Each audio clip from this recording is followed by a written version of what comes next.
और बच्चों, ब्लॉक और ब्लॉक प्रॉब्लम की एक डिटेल वीडियो हमने बनाई थी। उस डिटेल वीडियो के बाद एक छोटी सी शॉर्ट ट्रिक सिखाता हूं मैं आपको, जहां पर आप ब्लॉक और ब्लॉक प्रॉब्लम पर आने वाली सारी प्रॉब्लम्स को 5 सेकंड के अंदर सॉल्व कर पाओगे। सही सुना आपने, 5 सेकंड। तो इसके लिए करना क्या होगा, इन अगले 2 मिनटों तक आपको वीडियो देखनी होगी और इन 2 मिनटों में मैं आपको ब्लॉक और ब्लॉक प्रॉब्लम की एक जोरदार ट्रिक सिखाऊं।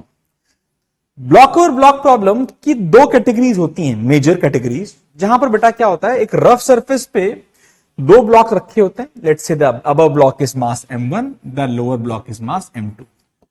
ये 2 ब्लॉक्स रहते हैं जनरली। इसमें 2 कैटेगरीज आ सकती है बेटा, नीचे वाले पे फोर्स F मैक्स लगाओ, F लगाओ, या ऊपर वाले पे फोर्स F लगाओ। अब आपको याद होगा फ्रिक्शन का काम रिलेटिव मोशन को अपोज करना है। तो क्या होगा बेटा, जब आप नीचे वाले को मूव कराओगे तो ऊपर वाली बॉडी को क्या होगा, टेंडेंसी टू स्लिपिंग होगी। अब अगर आप खुद नोटिस करो, अगर आप इस बॉडी को भगाते हो आगे की तरफ, तो इस बॉडी की टेंडेंसी पीछे की तरफ जाने की है। फ्रिक्शन उसे पीछे जाने नहीं देगा और उसे साथ रखेगा। आपसे पूछा जाता है बेटा कि फ्रिक्शन की, फोर्स की वो कितनी मैक्सिमम वैल्यू है जब ये दोनों सच में साथ पे रहेंगे, यानी कोई रिलेटिव मोशन नहीं होगा। इस पर्टिकुलर केस के लिए मैंने एक बहुत जोरदार फॉर्मूला डिराइव किया है। इस फॉर्मूले को आप उस लॉन्ग वीडियो में देख भी सकते हैं, जिसका लिंक यहां पर आ चुका हो। तो एफ मैक्स क्या है, m1 plus m2 into g, that is, ध्यान दीजिए उसको ऐसे किया गया है, ये है आपका m इफेक्टिव,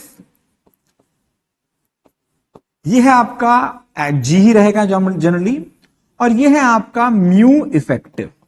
तो इस वाले केस में m1 प्लस m2 जी टाइम्स म्यू1 प्लस म्यू2। जब आप नीचे वाले पर फोर्स लगाते हो बेटा, याद रखना, तब आप फोर्स, एक ज्यादा फोर्स लगा सकते हो जब दोनों बॉडीज कांटेक्ट में रहेंगी। Whereas अगर हम टाइप 2 की बात करते हैं, जहां पर यह फॉर्मूला बनता है, एक जोरदार फॉर्मूला, डेरिवेशन आप खुद देख सकते हैं।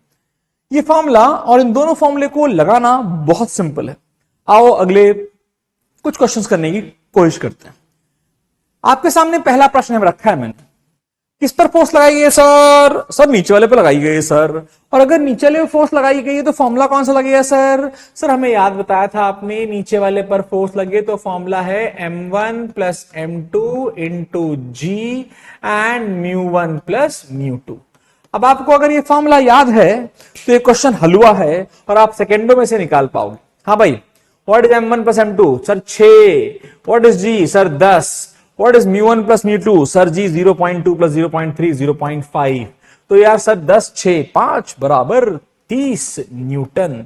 सर जी बहुत सिंपल प्रश्न था और शायद आपको आ भी गया, और अगर आ गया तो आओ देखते हैं ये शॉर्ट ट्रिक आपके कितने काम किए।